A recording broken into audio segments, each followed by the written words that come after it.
আসসালামু আলাইকুম। আজকে আপনাদের জন্য নিয়ে আসলাম গরুর মাংস রান্না রেসিপি।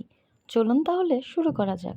এখানে আমি ১ কেজি গরুর মাংস নিয়েছি ভালোভাবে ধুয়ে পরিষ্কার করে। এখন দিয়ে দিব ১ কাপ পরিমাণ পেঁয়াজ কুচি। ৩ থেকে ৪টা তেজপাতা দিয়ে দিলাম। আরও দিয়ে দিলাম ৪-৫ টুকরো দারচিনি।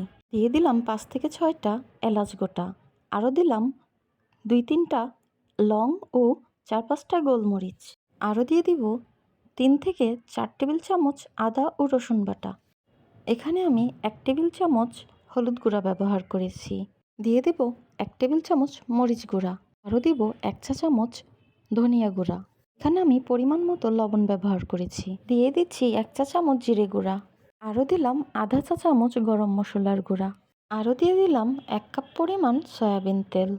এই পর্যায়ে আমি সবগুলো উপকরণ একসাথে ভালোভাবে মাখিয়ে নিলাম।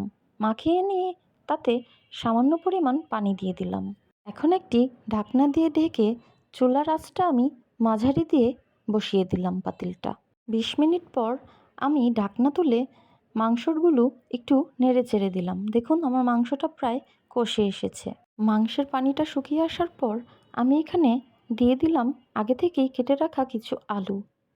আলু দিয়ে ভালোভাবে নেড়েচেড়ে কিছু সময় রান্না করে নেব। এখন দিয়ে দিব প্রায় ৬ কাপ পানি মাংস ও আলুটা একসাথে সিদ্ধ হওয়ার জন্য। দেখতেই পারছেন এখানে আমার মাংসের পানিটা অনেকটাই শুকিয়ে এসেছে।